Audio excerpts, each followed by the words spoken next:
हमारे आज के स्रोतों का ढेर बड़ा दिलचस्प है। एक तरफ है 500 साल पुरानी एक किताब निकोलो मैकियावेली की द प्रिंस, और दूसरी तरफ है 20वीं सदी के कुछ सबसे क्रूर तानाशाह और आज की आधुनिक अर्थव्यवस्था पर लिखे गए लेख। हाँ, और हम आज यही समझने की कोशिश करेंगे कि सत्ता पाने और उसे बनाए रखने के जो सिद्धांत 500 साल पहले लिखे गए थे, क्या वो आज भी जिंदा है? और जो बात इसे वाकई दिलचस्प बनाती है वो ये है कि ये सिद्धांत सिर्फ जिंदा ही नहीं है बल्कि उनका रूप बदल गया है। मतलब पहले जहाँ सत्ता के लिए तलवार और सेना की जरूरत होती थी, आज शायद वही काम एक प्रिंटिंग प्रेस से हो रहा है। अच्छा, तो आज की हमारी बातचीत इसी सफर को समझने की है, एक फ्लोरेंटाइन दार्शनिक की स्याही से लेकर हमारे बटुए में रखे नोटों तक सत्ता का खिल आखिर बदला कैसे है। तो चलिए शुरू से शुरू करते हैं। ये निकोलो मैकियावेली थे कौन? हमारे स्रोत बताते हैं कि उनका जन्म 1469 में फ्लोरेंस में हुआ था, और ये वो दौर था जब इटली मतलब कोई एक देश नहीं था। हाँ, छोटे छोटे शहर थे, राज्य थे। फ्लोरेंस पर मेडिसी परिवार का राज था, मिलान पर कोई और, स्फोर्जा परिवार का, और रोम पर पोप का।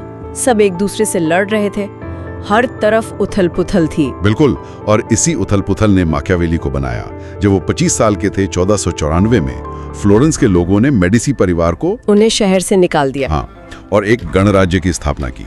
और इसी राजनीतिक भूचाल के बीच मैकियावेली को अपना मौका मिला। 29 साल की उम्र में, और उनके पास कोई खास अनुभव भी नहीं था। नहीं, बिल्कुल नहीं।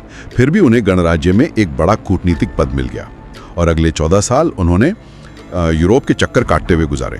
और उन्होंने उस समय के सबसे ताकतवर लोगों को बहुत करीब से देखा। हाँ, चाहे वो फ्रांस के राजा लुई 12वें हों, या पोप जूलियस द्वितीय, या फिर वो कुख्यात सीजर बोर्गिया। और यहीं पर बात दिलचस्प हो जाती है।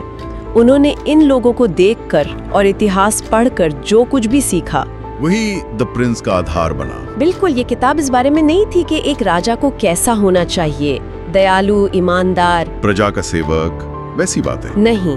ये किताब इस बारे में थी कि असल में ताकतवर लोग सत्ता पाने और उसे बचाने के लिए क्या करते हैं। मतलब ये उस समय के आदर्शों के बिल्कुल खिलाफ थी। जहाँ धर्म और नैतिकता की बातें होती थी, मैकियावेली कह रहे थे कि शासक के लिए सत्ता बचाना ही सबसे जरूरी है, और उसके लिए अगर धोखा देना पड़े या क्रूरता दिखानी पड़े तो वो जायज है। इसीलिए ये किताब इतनी विवादास्पद बनी। हाँ, कैथोलिक चर्च ने तो इस पर 200 साल से भी ज्यादा के लिए बैन लगा दिया था। कुछ ने तो इसे शैतान की लिखी किताब तक कह दिया। शेक्सपियर ने भी मैकियावेल शब्द को एक चालाक और धोखेबाज इंसान का मतलब पर्यायवाची बना दिया। लेकिन कुछ लोगों ने इसे अलग नजर से भी देखा, जैसे रूसो। हाँ, रूसो का मानना था कि मैकियावेली असल में जनता की भलाई कर रहे थे।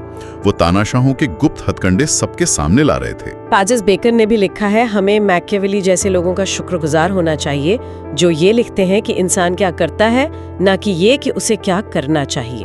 और इतिहास गवाह है कि बहुत से शासकों ने उनकी बातों को बहुत गंभीरता से लिया। और यहीं से हम 20वीं सदी में आते हैं। बिल्कुल। हमारे स्रोत एक ऐसे शासक का जिक्र करते हैं जिसके बारे में कहा जाता था कि वो द प्रिंस की अपनी कॉपी पर नोट्स लिखा करता था, जोसेफ स्टालिन। उसने तो मैकियावेली के इस विचार को अपना मूल मंत्र ही बना लिया था कि लक्ष्य साधनों को सही ठहराता है। हाँ। स्टालिन के तरीके तो जैसे सीधे द प्रिंस की किताब से उठाए गए लगते हैं। मैकियावेली ने लिखा था कि लोगों के साथ या तो बहुत अच्छा बर्ताव करो या उन्हें पूरी तरह कुचल दो। बिल्कुल, क्योंकि अगर तुम उन्हें छोटा मोटा नुकसान पहुंचाओगे तो वो बदला लेंगे, लेकिन अगर तुम उन्हें पूरी तरह बर्बाद कर दोगे तो वो बदला लेने के लायक ही नहीं बचेंगे। और स्टालिन ने इसी सिद्धांत को मतलब हद से आगे पहुंचा दिया, जिसका सबसे भयानक उदाहरण था 1937 का द ग्रेट टेरर। 1.5 साल के अंदर हर रोज 1500 से ज्यादा लोगों को मौत के घाट उतारा गया। हमारे स्रोत बताते हैं कि 1953 में स्टालिन की मौत तक करीब 2.6 करोड़ लोग या तो मार दिए गए, या जेलों में सड़ा दिए गए, या देश से निकाल दिए गए। ये आंकड़े दिमाग को सुन्न कर देते हैं। लेकिन यहाँ एक बड़ा सवाल उठता है, कोई अकेला इंसान इतने बड़े पैमाने पर ऐसा कैसे कर सकता है? इसका जवाब भी मैकियावेली की किताब में मिलता है। हाँ, उन्होंने लिखा था, जब तक जनता शासक के साथ है उसे साजिशों से डरने की जरूरत नहीं है। और स्टालिन ये बात बहुत अच्छी तरह समझता था। तो उसने ताकत के साथ साथ प्रोपेगेंडा का इस्तेमाल किया। अपनी एक ऐसी छवि बनाई कि लोग उससे डरते भी थे और प्यार भी करते थे। बिल्कुल, उसने अपनी पर्सनालिटी कल्ट बनाई। पूरे सोवियत संघ में उसकी मूर्तियां थीं, शहरों के नाम उसके नाम पर रखे जा रहे थे, जैसे ज़ारेत्सिन बन गया स्टालिनग्राड। सही। और मीडिया तो पूरी तरह से उसके कंट्रोल में था। तस्वीरों में उसे एक साधारण इंसान की तरह दिखाते थे, पाइप पीते हुए या बच्चों से प्यार करने वाले पिता की तरह, या फिर एक महान जनरल जिसने देश को द्वितीय विश्व युद्ध में जीत दिलाई। मतलब एक ऐसी सच्चाई गढ़ी गई जिसका असलियत से कोई लेना देना नहीं था। मुझे किस्सा याद आ रहा है जो हमारे स्रोतों में है।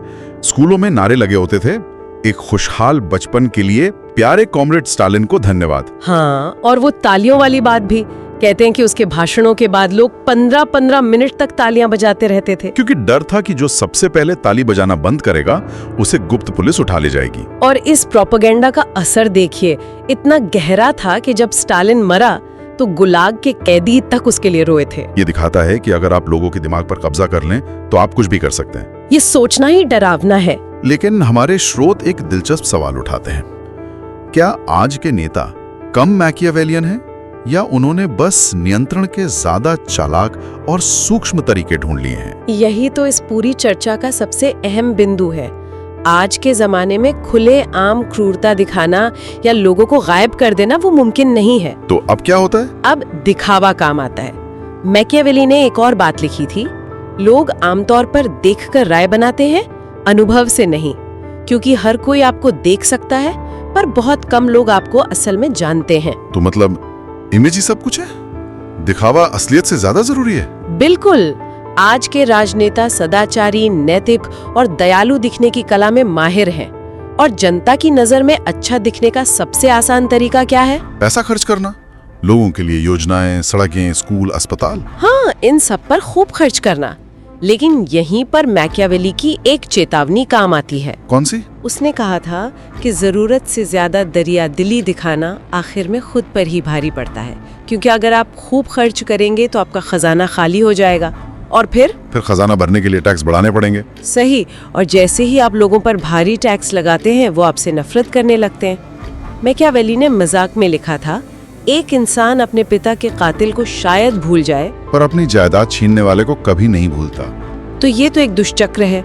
खर्च ना करें तो जनता ना खुश, और खर्च करने के लिए टैक्स बढ़ाएं तो भी जनता ना खुश। तो आज के दौर के प्रिंस इस मुश्किल से कैसे निकलते हैं? उन्होंने एक बहुत ही चालाक तरीका निकाला है, एक ऐसा टैक्स जो किसी को दिखाई नहीं देता। दिखाई नहीं देता? हमारे स्रोत इसे कहते हैं इन्फ्लेशन टैक्स, या कह ले महंगाई का टैक्स। महंगाई का टैक्स, ये कैसे काम करता है?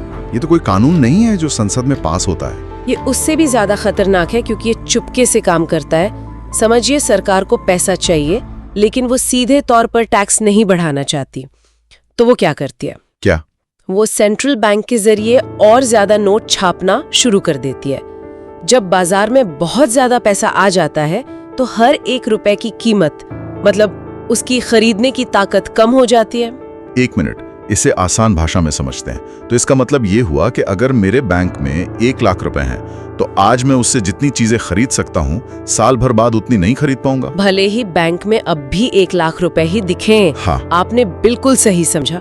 आपके पैसे की संख्या तो वही है, लेकिन उसकी असली कीमत घट गई है, और यही महंगाई है। तो सरकार ने बिना मुझसे पूछे, बिना कोई कानून बनाए मेरी जेब से पैसा निकाल लिया। यही है अदृश्य टैक्स। अगर इसके कुछ ठोस उदाहरण देखें तो शायद बात और साफ हो।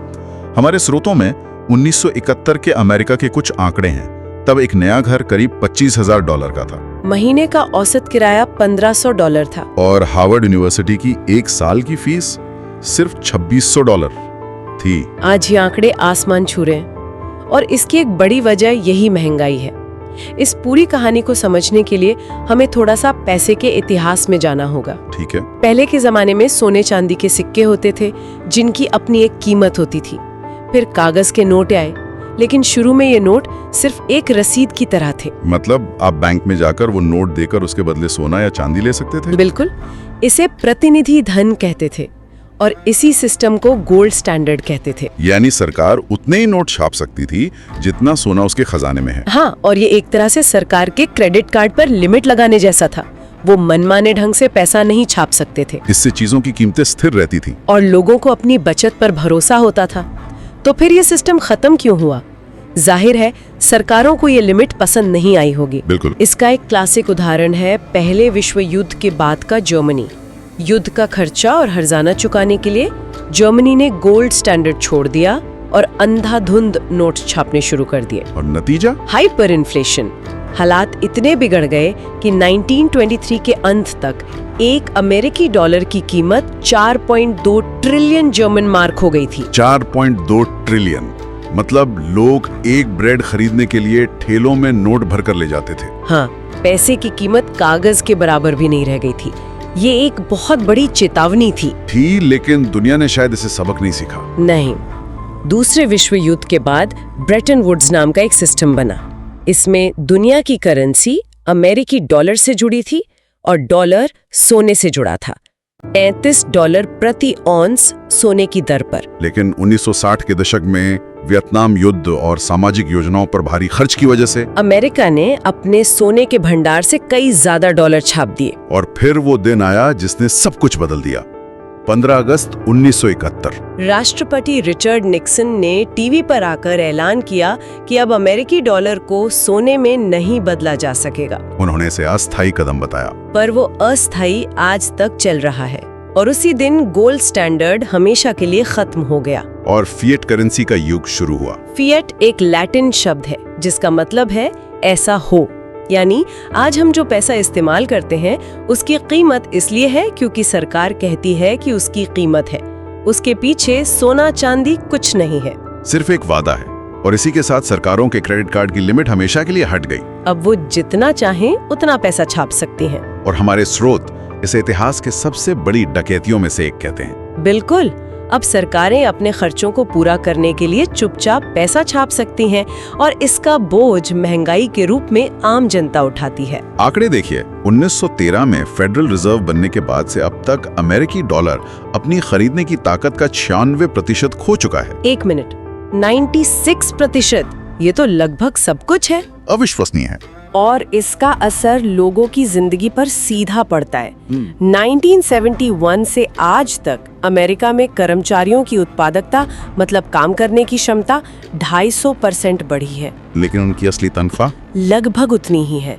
घर खरीदना एक सपना बनता जा रहा है। हाँ। 1970 में एक घर खरीदने के लिए औसतन 2.5 साल की कमाई लगती थी और 2020 तक ये 7 साल हो गया। तो ये पैसा जा कहाँ रहा है? अगर कर्मचारी ज्यादा काम कर रहे हैं लेकिन उन्हें ज्यादा नहीं मिल रहा, तो वो अतिरिक्त मूल्य कहाँ जा रहा है? इसका जवाब इस सिस्टम के डिजाइन में ही छिपा है ना? बिल्कुल।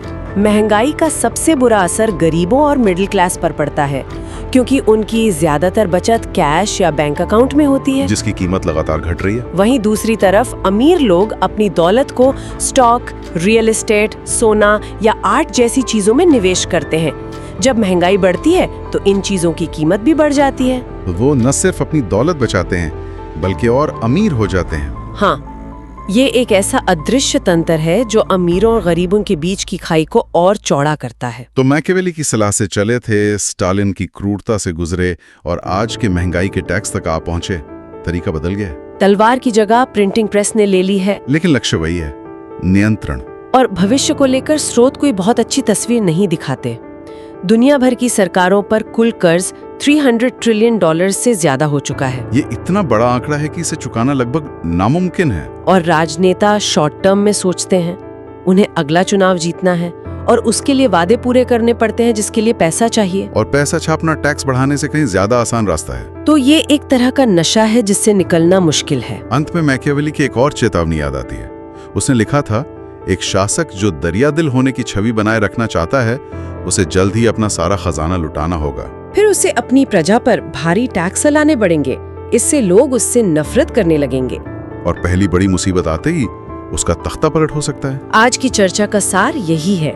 इन स्रोतों ने 500 साल पुरानी एक राजनीतिक किताब को आज की अर्थव्यवस्था से जोड़कर एक बहुत बड़ा सवाल खड़ा किया है। मैकियावेली ने बताया था कि एक प्रिंस यानी शासक अपनी प्रजा को कैसे नियंत्रित करता है। अगर आज एक सरकार एक अदृश्य टैक्स के जरिए अपने ही नागरिकों की जीवन भर की बचत को धीरे धीरे खत्म कर सकती है, तो ये सोचने वाली बात है कि 21वीं सदी में असली प्रिंस कौन है और असली प्रजा कौन है।